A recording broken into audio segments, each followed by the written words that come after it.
Welcome to our webinar in our webinar series, Healthcare Innovation Trends from the Trenches. I'm Andy Simon, and thank you for joining us today. We have a wonderful group of attendees, and I'm just delighted that you've chosen this Friday afternoon to share with us. The title of the webinar today is called 5 Steps for Healthcare to Build Innovative Cultures. And I developed this webinar series because I was receiving sufficient inquiries from clients about how do you become more innovative and how do we do things differently and what's the difference between doing something in an innovative way and actually having a culture that's more innovative. As an anthropologist, it became quite interesting to me to share this. So for those of you who I don't know, let me introduce myself. I'm Andy Simon. I'm a corporate anthropologist. I'm CEO and a founder of Simon Associates Management Consultants. SAMSI, our company works with companies that need or want to change. And I launched the company over a decade ago because it was part of my executive development as well as part of my academic life to really understand what was going on with how people changed. And it's not something people are really good at doing.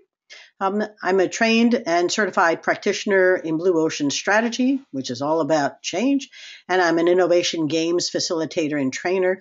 I was trained 3 years ago in Brussels, and we've done over 70 innovation games sessions with clients and with the consumer in the marketplace. I'm also a member of the OCAI online consultants team. They are based in the Netherlands, and they specialize in culture change using the OCAI, the Organizational Cultural Assessment Instrument that we'll be talking about today. Now, a little bit about the webinar series. I'm the 12th in the year and a half we've been doing this. I called it Trends from the Trenches because many of my colleagues were seeing things going on in the field and needed a platform from which to talk about it and share it. And things are changing so quickly that sometimes the national conferences or even reading about it was fine, but could we add some value by sharing this in a different way? Today, in the idea of creating an innovative culture, what I like to talk about first is why are you interested in this? The questions that we received from the registered attendees were really interesting. The challenge is it my culture? Is it I'm doing something? So the first question is, you want to change your organization's culture. What is it today? Why is that good or not good? What do you want it to become? And how will you know if that's an improvement over what you've had before? You want it to be more innovative. That seems to be either a fad, a trend, or in fact essential. Where do you begin? So today I'm going to focus on these 5 steps that we use when we're working with an organization to change its culture. The first is I'll talk about the OCAI and how it helps us diagnose the culture. And this comes out of the work at the University of Michigan, Kim Cameron, Robert Quinn, building off Jeff DeGraff's work. So we'll talk a lot about it's highly validated, well-researched. Over 10,000 companies have used it. It's a marvelous tool for diagnosing and beginning to see how your own staff want to begin to change. Then I'll talk about what kind of team do you need to do this? Do you just put it in everybody's shop and say, please change and change quickly? Or do you have to assemble the right team for them to have the attitudes that are suitable for a culture change process? Storytelling. The brain works in wonderful ways. It takes the facts and it creates stories about them. If you're going to change your culture, you're going to have to change the story. How do you do that? Most of all, how do you make this new thing, which is probably undesirable right now, into something highly desirable? Then there's the structure, the symbols, and the support. And this happens to be a picture of a group I was working with using innovation games, but we had to change the way they saw things, and they did them. And the supports that worked with them, including their mentors, and then a lot of celebration. I often tell people, think of this as theater. If there's no applause, you're not going to do it again. If there's a lot of applause, people will continue to want to improve it. And as a theatrical metaphor, if you really know Hamlet today and tomorrow you're going to do Macbeth, you better have a lot of rehearsal time with small wins and then larger ones. So at the end, these 5 steps are well thought about in terms of how you're going to change the way people talk to each other, the meaning in the words when they say things, the way they do them, and how do you actually get them to believe it's a better way of getting things done. So I wish I could just walk you through the door and change the color, the stripes, but in fact, this is a lot of work. Let me tell you a little bit about the different types of innovation that you should think about. There's sustaining or incremental innovation. I'm not sure you really need to change your culture to do this, but I bet some of you are thinking along these lines now. By and large, the problem is well understood.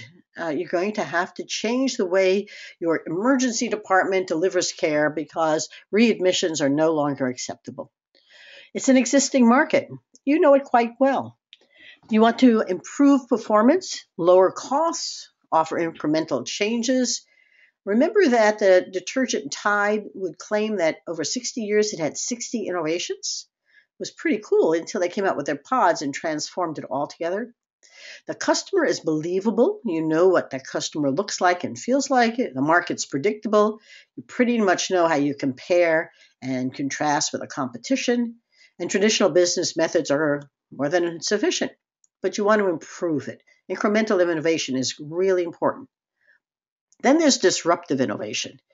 And this is, I suspect, some of the things you're thinking about because the issues of changing your culture aren't simply about improving something or taking a best practice from somewhere. This is when I have a problem that's not too well understood. Like, what's population health anyhow? It's, pardon me, a new market. We're moving into it for the first time, or we're beginning to tiptoe into it. Innovation is dramatic and game-changing. You really see disruptive innovation coming in here and transforming the way you do care. Customer doesn't know you have a solution, but they have an unmet need and they may actually be waiting for you. The market's unpredictable and the traditional business methods are failing. I have an ironic situation with an emergency department that's been successful at reducing readmissions, but now inpatient volume is going down, and so they're going to try and improve the flow of patients into the emergency department and through it. Is it a disruptive innovation that's coming or a sustaining innovation? I love this cartoon, so forgive me for sharing it. We have 2 options, either an evidence-based treatment or an exciting, risky alternative.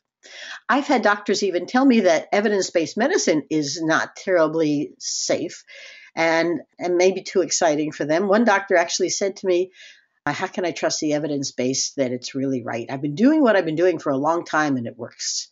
So, very touchy.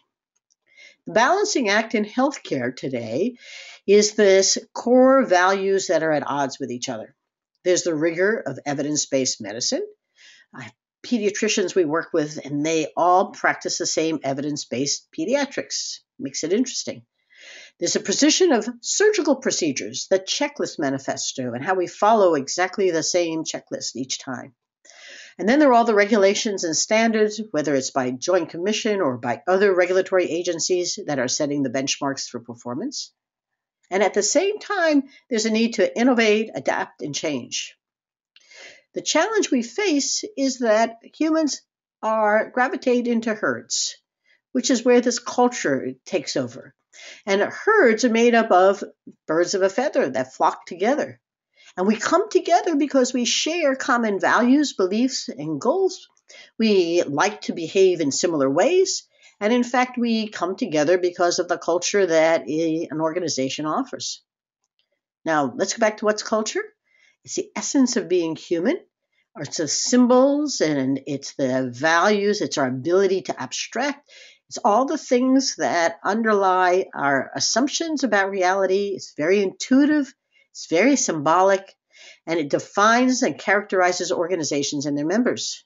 It's very shared and very sacred. People are not outliers that are comfortable in strong cultures with a lot of congruence around it. So for you, as we move through our webinar today, what kind of culture do you have or do you think you have?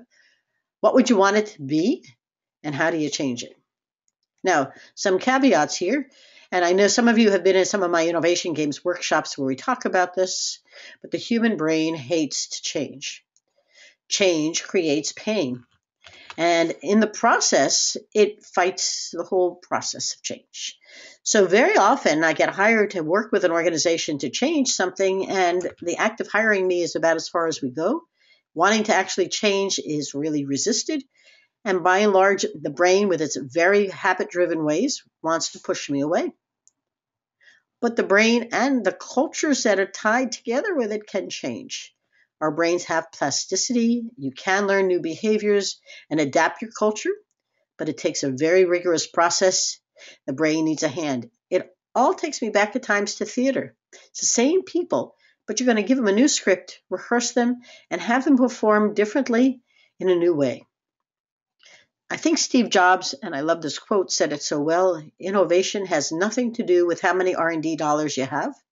When Apple came up with the Mac, IBM was spending at least 100 times more in R&D. It's not about the money. It's all about the people you have, how you lead, and how much you get it, however you consider get it. So maybe you get it. Help me change. I want a more innovative culture, I think. What does it look like? How does it feel? How will I know it's happening? What would I do more of or less of? What will I start or stop or never change? So let me give you a hospital story to start with. This is a healthcare webinar series. And I know some of you who are not in healthcare, you're in media, or you're at a college, or you're in other places. But I think the use of the hospital story is a perfectly good one for the setting we're in here. This was an institution I worked with for 4 years, and I knew the CEO quite well. They had serious challenges for their management. 9 unions, highly unionized, very top down. Think about it. Nobody did very much entrepreneurial kinds of innovation when you had to worry about the top and how it thought. A multi-ethnic physician base, 75% of the doctors were foreign born. They were all splitters. There were 3 hospitals serving the market, and at least 2 of them were splitting in some fashion or another. They were very traditional ways of doing things, the way we've always done it. And sometimes the way we've always done it for one doctor was different than the way we always do it for another doctor. The internal diversity was quite heavy. And then you had the residents coming through who offered something different. And it was a very strong silos. Getting housekeeping to get organized with people trying to change the beds who were trying to open the beds up for the ED was difficult. And then it was a very top down. The CEO knew he had a challenge. He signed virtually every check. He approved virtually every idea, and it involved in every big and often small decisions. And he was a great guy who wanted to lead the place. He had navigated a financial turnaround. It needed to expand the reach beyond the local community so that he could pull in they had very good programs, but they needed to reach beyond the local area. And it was very difficult to shift referral patterns. But he had built a beautiful new lobby that was really very classy place, a whole new state-of-the-art emergency department, and had launched a new children's hospital that really did exceptional care. But it was time to change the culture. And how are we going to get employees who are very comfortable doing the way they always have, very habit-driven in many ways, to change? And to what? How are they going to become better at collaboration? We talked about this a lot. It's one thing to say the words. We want to build teams, and we want to get rid of the silos. We want to collaborate. How do you do that? We want to be more innovative. But for a place that was very consensus building and very strongly dominated by this kind of belonging, standing out and innovating was not easy. Accountability was a key message. How do we know that what we do, we take responsibility for and we're accountable to deliver on time? And then the hospital was trying to become a much more patient and customer-centered facility. I had gone to North Carolina with a whole team, nurse managers and others, to learn about patient and family-centered care. This was a big investment to change the way You spoke to a patient, you engaged their family, and together you collaborated to provide a different kind of experience. Now, I'm going to pause there, and I'm going to come back later. But right now, I would like to use that as a context that you too may be thinking about new solutions for changing times and why changing culture, not just doing some innovations, but changing the culture may be absolutely perfect for the day. I happen to have had this client in Michigan, and the transformation of the car industry into business processes were really a part of the local culture. But if you think about the power of the process, whether it's in your surgical center or the way you're processing bills, it's a structure for predictability. But today, with all the changes happening and the need to adapt to them, it's a very creative process, looking perhaps for more different results every time. And those of us in healthcare, sometimes you get a little nervous about that, but it's a structure for possibilities. We know some of the things changing in healthcare that's driving this pressure. There's, of course, healthcare reform. The discussions about the newly insured are really very powerful now. The newly insured sees the emergency department twice as much as they did before they were insured. The idea of changing their habits and seeing a doctor, maybe one that's open 9 to 5 instead of going after work, is very important in the transformation from having the uninsured to a new market of insured. New delivery systems are emerging. And what do they mean? And how does that affect us? And where do I go? The new retail options are coming on board fast, and they are transformative. Walgreens is going inside hospitals that they are partnering with and providing the patients with the drugs at the bedside. They're fulfilling their prescriptions so they don't have to leave and then go to the pharmacy and then wait 20 minutes to receive it. I also know that Walgreens is adopting new blood draw methods that are very innovative. And in a very short time, with a very small blood stick, you can get your blood information and it can be sent to your doctor before you even go. Walmart is even talking about dialysis centers. The new Gen Y physicians and nurses have a very different set of values. So as the institution or the place that you're working with has culture, it has multiple cultures within it. And the situations that I've worked with boomer doctors and lots of Gen Ys coming in shows the tension with very different styles for daily life and how to take care of patients in very different ways. The new demands on nurses in the state of Connecticut, APRNs, are beginning to take care of patients without a doctor's supervision. And the nurses now are being asked to be RNs that then have their baccalaureate degrees, and Greenwich Hospital wants nurses just with master's degrees. And then there's a new population health focus, and nobody's quite sure what does that mean? How do we stay viable while we're also keeping people healthier? In the market space, the other side of that tension is that Gen Y customers have grown up digital. They simply don't work the same way. There was one, Don Tapscott's book, Growing Up Digital, is fascinating because people read 50 blogs a week. They change the way they see things and they learn. There are whole new ways from engaging consumers. Health Grades is a wonderful online methodology to capture those who are searching for a doctor and get them an appointment quickly. The new consumer expectations, isn't my time valuable? We've done a great deal of qualitative research with patients of different healthcare institutions. The common theme is my time is really valuable. So I can see you, but it's from 5 to 6 on Thursday night. It's not when are you available, doctors, when can I? New co-pays and deductibles are changing the way patients are actually doing things. We had one doctor tell us his patients weren't getting the x-rays and weren't getting the lab work because it cost them out-of-pocket cash. And then there's new insurance, employer healthcare provider alliances. And the self-insured employers are structuring care options as they've been doing, but it's getting more profound as more organizations are becoming self-insured. On top of all of this, We have very different subcultures among the different generations. The greatest silent generation, all of those parents of us, direct me, tell me what to do. 9 doctors telling you what to do. Baby boomers, engage me.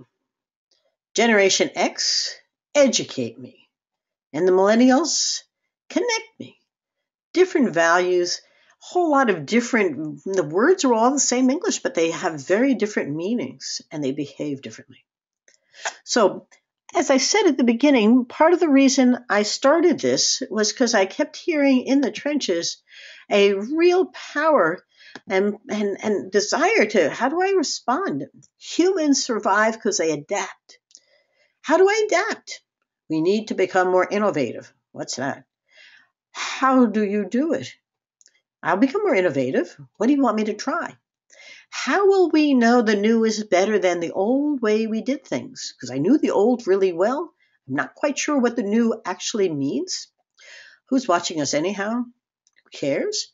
Who's going to applaud if we do it well? Oh, no, not another new idea. There's a lot of change fatigue. I had one executive say to me, when do you think the changes are going to stop? Not sure. And learning that new electronic medical record was tough. Do I have to do it all over again? So, with that as the context, and my case study is a set of symptoms similar to perhaps yours, how do we know what we have now and what it could be? So, I use the work that came out of Kim Cameron and Robert Quinn. Diagnosing and Changing Organizational Culture is their book, but there's a bunch of articles they've published on it, and they're widely published in a variety of areas around organizational change and development out of the University of Michigan. It's based on extensive research on corporate cultures and their dominant attributes. As I mentioned to you, there are over 10,000 companies that have done it. I took one healthcare client, 48 of their managers, to Michigan to spend a week working with them. The people before us was the Homeland Security, and the Hewlett-Packard had been there not long before that. Companies tend to fall into 4 quadrants. Now, I will tell you, as an anthropologist, anthropologists shudder at the idea that we've blended this down to 4 types of quadrants. But I think when you see what they are, you're going to say, there's something here that makes a lot of sense to me. So you may have variety, but by and large, there are 4 types of corporate cultures. I'm going to go briefly into each. But for starters, there's the clan. And the clan is very collaborative. I had one client, they had 49 family members working in the company. It was a clan. Worrying about each other was what we worried about. The opposite is a market-driven, competitive culture. I had commodities traders as clients. They were really good at competing, making a lot of money. Not so good at getting along and collaborating at all. On the other side is a hierarchy, very controlling and bureaucratic, a little like that healthcare client that I spoke about. And opposite them is the ad hoc, creative, innovative culture. Now, the tension is at the diagonals here. Entrepreneurs who are very innovative really need some control and hierarchy. Or they never get any market done, and they don't compete particularly well. They have too many ideas. And if you're market-driven and you don't have any collaboration or control, very often you don't deliver the results either. So this is an interesting balancing act. Often, the most effective managers operate on the center.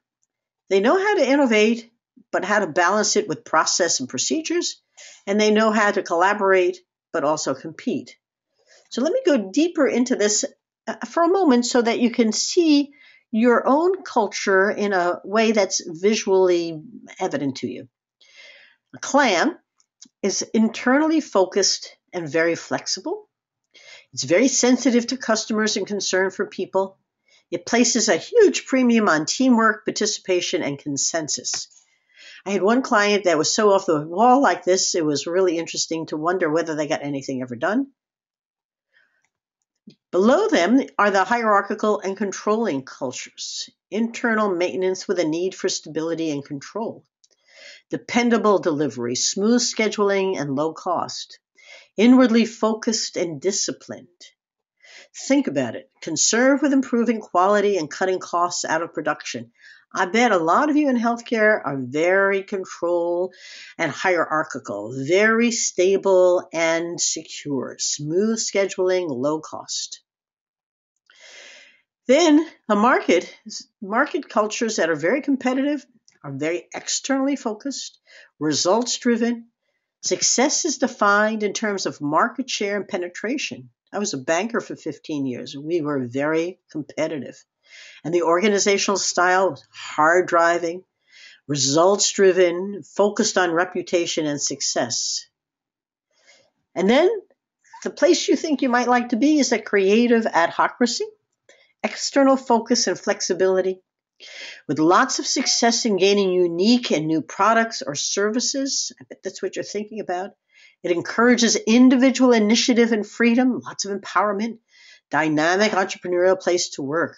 Leaders are visionaries, and people who work there are perfectly comfortable with the lack of process and the ability to be creatives. So we have our 4 boxes. But I bet you guys are playing somewhere else than here. And so wherever you are, you're thinking, I got to be more innovative. I need more ideas, more empowerment, more ability to create new solutions that may eventually get us to a better marketplace. How do we do this? Well, first, you got to believe. You see what you believe, and you have to believe that you can change the culture if we only know what it is. So step 1, going back to my organizational cultural assessment instrument, the OCAI, is to take the OCAI online. I give you the URL here. You can take it for free yourself, and it's a modest cost for a big organization. Remember, I had 65% of the 2,500 people at Hurley doing it. It'll give you a picture of how you and your staff believe you get things done today. From the evaluation will come a graph. I'll get to the graph in a moment. The survey is very simple. There are six questions, each one of which has 4 elements to it, and you have 100 points that you break up. This is the first one on dominant characteristics. So you have 100 points. I have to divide it in 4 boxes. Today, are you an organization that's a very personal place, like an extended family? If you are, put 60 in there. If you're not, put 10.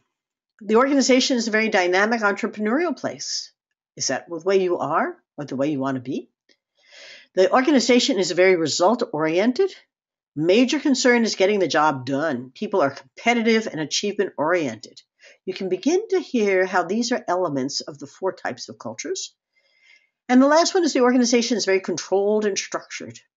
So you have 100 points. You can put it for now how you is today, and then take the same 100 points and how you would prefer it to be. When you're done with the 6 questions, out comes a graph, and it shows you how you would like to be. This is one of the 6. It's the criteria of success. It came from a client that I was working with.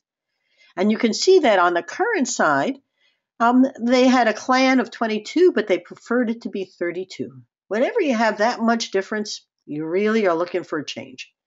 The adhocracy was more modest, but important.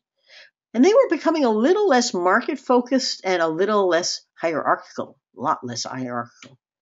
They were telling you something. In all of those key values that you see and ways of doing things, you really want to hear what the folks have to say and how you're going to begin to change it. I had another client that was off the charts in a clan and didn't think they had to change at all. Another division, same company, was off the charts as a market-driven competitor, but they saw themselves as in need of becoming more hierarchical, a little bit more collaborative, and much more competitive, much more creative. The central administrative and management team had a very different perception of what they were and what they wanted to be. You can only imagine the conversations we had trying to change the culture in each one of those areas. So, first you do a diagnosis of where you are, where you want to be. Now you have to engage a team. Small team and a large team. We worked with one company, and by the time they were done, they realized some of the people who were there were very competitive and very market driven. And they weren't sure how they were becoming more collaborative or innovative. They're not innovators, they said. Some of them left. In other places, the entrepreneurs simply couldn't get comfortable with the structure. They didn't hang around either. But if we're going to change, we got to start to identify the team that's going to play a new game. This is not necessarily about finding new people, but it is about changing how your people see, feel, think, and do. And it's seeing and feeling things before they can do them that's important. Who should be on the team? It's a mix. It's not just creatives. You're going to have thought leaders, the thinkers, kingfishers who people respect and follow, influencers who can really begin to speak the new talk and act it in particularly valuable ways, the creatives who can really help think about something in a new way, and the processors who can operationalize it. Now, they may come into play at different times, but ideas without process is not very good, and leaders without followers aren't either. So you need to balance the team. What will they be doing? They're going to own the process. Somebody better for rethinking what and how you do things. They're going to learn the process of change, and then they're going to live it. This is not a second job, and it's not a problem to resolve. So you're looking for people who are creative and can help do this, but they're not the same as the operationalizers. They need to think culture, not problem. This is core values, beliefs, behaviors, habits, symbols. They need to like the unknown and the uncertain. And they should love to come to work, not just to work to live, but live to work. These are folks who are really going to be involved in this process, and they are going to have to embrace it and begin to play it. Like theater, they're going to be playing a whole new role. They used to play Macbeth, now they're playing Hamlet, and they have to play it with new scripts and new interpersonal behaviors, new ways of getting things done. Then, you got your team. Now's the time to begin to realize that the brain works by taking the facts and creating a story. And we're going to have to change the story. It's a Macbeth-Hamlet deal. The story is critical. It is that vision in real life. It's a shared story. It's not an average one. It's not things that you sort of pull together. It's not a personal one. It's how do you get a consensus of what it is we do today? And how do we understand those things that we're doing? For that hospital I talked to you about, they could tell me a real good story about how hard it was to get something done. The chief medical officer wanted to change something in the emergency room, and we had to take it up to the CEO. That's a real top-down control. One of the things we begin to talk about is how's a new story going to eliminate and reduce things to create something new tomorrow. One story format we find very useful is really great to try. Once upon a time, there was a company, yours, and then we began to see the need to become more collaborative and innovative and creative. And we needed to respond to, the new healthcare reform or population health. And how are we going to do this? And then we brought a team together. And then a year later, this is what happened. So today, we are doing things in very different ways to keep people healthy, active, and we're investing in their well-being so they rarely come to the hospital anymore. You are, in fact, making very often the undesirable very desirable. It's the essence of changing a culture. That bureaucratic culture to become more collaborative and innovative is making something you don't like to do, something you're going to like to do. If you're going to have creative problem solving, ad hoc decision making, testing, new metrics, you are really changing the undesirable and making it very desirable. And I appreciate this picture. Support and structure is going to have to change.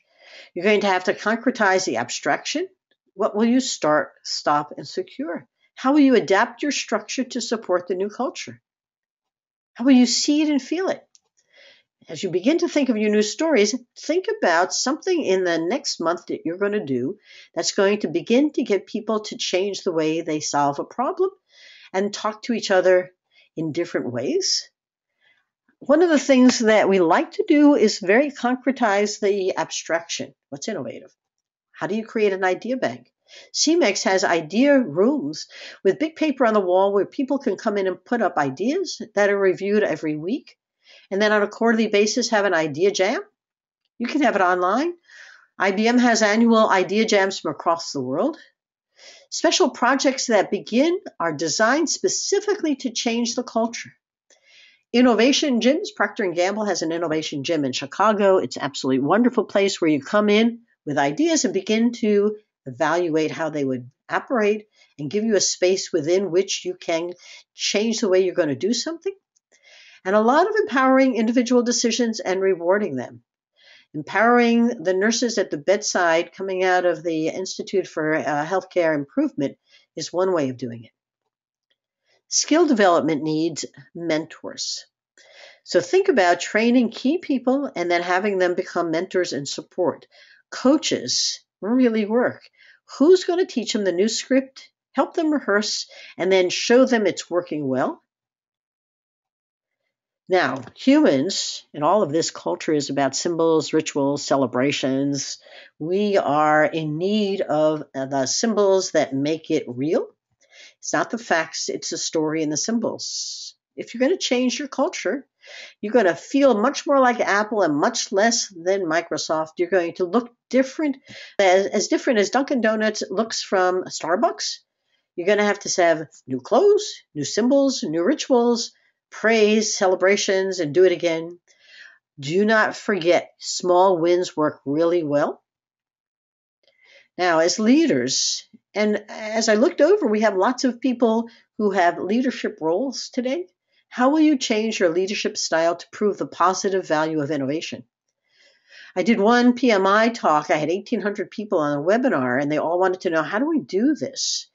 What role do we play? How do we become more visionary? How can we encourage ideas and test them? These are all things you're going to have to lead. Comfortable not knowing what will happen next? Can you sleep well at night doing it? How do I change my leadership style to be more visionary and less of a collaborator or a team builder? What am I doing here? Try not to discredit the past. It's very important as you change to realize that the past is a foundation for the future. You have to build on your legacy. You probably were innovative once upon a time. You started out that way. And you're going to celebrate change within the sacred elements of the past, but you're going to have to look forward, often forward and backwards routinely to reward accomplishment, redirect, and pivot when necessary. Try not to stop. It isn't a day. It's not a small win. It's a culture you feel you want to change. The times are changing, and you're going to have to lead that change. So let me go back to that hospital client that we had. Would it apply to you? What did we do? First, we did the OCAI, the Hospital-Wide Organizational Cultural Assessment Instrument. 65% of the 2,500 employees did it. It was online. It was really well done. The Board of Trustees did it. And then we put a team together to begin the culture change journey. The OCAI showed a culture that was ready to change in a particular direction. They knew they were results-oriented and competitive and controlling. Now they wanted to collaborate more, get away from those silos, try to build teams that were cross-functional. You can hear the conversations and create. We needed to find new ways to solve the problems of bringing in more patients for the wonderful bariatric surgery that we did, or for the heart care where we were excellent. The board and house staff weren't far behind in the same model. They knew they had to do some things differently. So we went through a more or less of exercise. It's a simple way of doing it. It comes out of the GE change management process. What were we going to do more of? Empowerment. How are we going to trust that if we gave people more power, that they could do things and not get fired? In a unionized way, there were rules, and then there was a recognition that we wanted to give people more latitude. Team solutions, a lot more teamwork across the functional areas. Metrics to show what worked. Collaboration across those silos, as I mentioned, process for innovative solutions to be tested and evaluated. This is really a cool way of beginning to get people to trust. Let's test. Let's pilot. Let's measure. Let's go and improve upon it. Not go back to the old, but keep trying. Lots more employee suggestions. Where were they going to come to? What would we do with them? How would we recognize it? More process innovativeness, more thoughtful risk taking. How far was a good risk? What should we do? How much could we irritate somebody as we move them along? Who was going to leave us? The tolerance of first time mistakes, that you weren't going to get blown up, more listening to customers, patients and their families, but also doctors, others. How could we get more involved in that community and listen, using that as a driver of change? We needed to do less of some things. Sending every idea up to the C-suite. What were we going to do? Punishing risk-taking. Killing ideas. It was wonderful to watch people actually say, don't kill that idea. They go past is, oh, nobody will ever do that. Now it was, that's a good idea. How could we do that? And showing a disregard for new ideas. This was very hard, particularly when people were uncomfortable with the new. Unless you got the kingfishers and unless you got the people who could lead, engage, so others would follow, it's hard to change. What did not happen was it didn't become chaotic. We didn't forget processes and procedures essential to operate a quality medical center. We didn't discard the focus on excellent results. Remember, that was a shift. It wasn't a disregard of it. Not everyone for himself or herself. Nobody wanted to do that. No thoughtless risk-taking. No spending money on the latest fad. No coordination and strong sharing ideas. But they did need a process to begin the journey. They needed a picture of where they were today and where they wanted to be. That's what the OCI began. Then we needed to engage the team. We even needed naysayers. One of the things I find really good is to take those who don't believe anything can happen and make them part of the leadership team here. Once they become comfortable doing it, they become fans, and they become roaring fans about the whole thing. Changing the story, making the undesirable desirable. Try not to live the past in the future. Try to begin to tell that was the way we were, and then we began to see the need for new ideas, and we began to develop a test market prototyping process with our patients, encouraged to come and help us. Structure and support. I love the idea. We created a green room for ideas, an idea bank. Symbols, rituals, and celebrations. How will we know it's working? What is the meaning of these words? And how do we create those events that really, it was interesting to me that I was there working on their 100th anniversary. And the whole celebration was about innovation. What I was fascinated by was that we had an innovation celebration. They were constantly innovating. And now we were trying to move it in a very intentional way from what had been in the past, but they had stopped thinking about it. When they ran into financial trouble, they really anchored themselves holding on tight. And now that they were no longer financially straight, they could begin to think about things in new ways. So the 5 steps to change. First, you got to diagnose where you are and see where you want to go. Got to get the right team in place who both want to and can, and train them so they can help mentor. And don't stop. It's not a side job. It is the job. Craft a new story. This is all about storytelling. That's a human part of culture. We sit around the campfire and we tell great stories. And it's a lot about making the undesirable desirable. You're going to have to change the structure, the symbols, and the support. It doesn't start there, but it has to follow. So just think about how you're going to solve the next problem in a more innovative fashion. And what aren't you going to do? Drive it up to the CEO and tell him, this is what we think we're going to do. What do you think? Tell me what to do. And celebrate. I use the metaphor of theater as we were talking because that applause for humans is so important. Little thank you notes, big deals, somehow a hug, but more importantly, the collaborative group seeing the changes taking place and the recognition that comes with it. So for you, what you're thinking about, I bet, is, am I going to have an innovative culture? Or am I just going to change something that I'm going to tie to incremental innovations to? How am I going to see this as a major transformation of our organization and why it's so much better than the way it used to be? I had sent out to you some questions, and I was delighted to get a couple of them back. They were really quite profound. And after this, I'm always open to answer other questions if you should have them. But for the sake of time, I'm going to answer these for the moment because I thought they really get at the crux of some of the problems. And I've heard this often enough from other webinars that we've done on innovation and workshops. How do I get my senior leadership to realize that it's not a process improvement that has to happen, but a culture change? So it's a little bit of process improvement, but it's a lot about a different way of seeing, feeling, and thinking. This is about key values and beliefs. Are you going to be encouraging empowerment, ad hoc decision making? Are you going to be a visionary?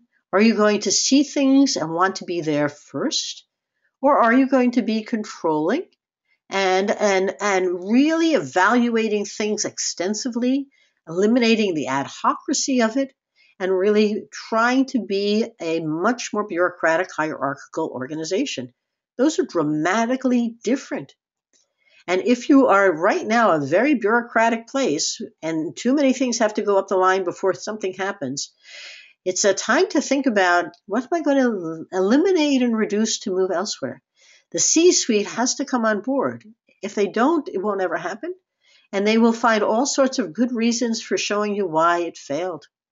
How do you get them there? So this is not going to please you, but typically if you want to change, have a crisis or create one. So somehow you have to get them to see the urgency of the moment. If not, the brain is going to fight them and it's going to fight you. The habits are going to take over. You might try and create an area within your organization that becomes the cultural innovation center, and you begin to show how the new way of doing things in a cultural fashion can really make it happen. Another great question. It's always a risk. Is this a fad? If you take a look at the literature, the number of books at Amazon that have innovation in the title has gone up geometrically, not arithmetically. Is it a fad? Is it simply, the topic of the day? Or is it really what my organization needs to change? I can't answer that, not knowing your organization. It could be a fad, but the times are changing.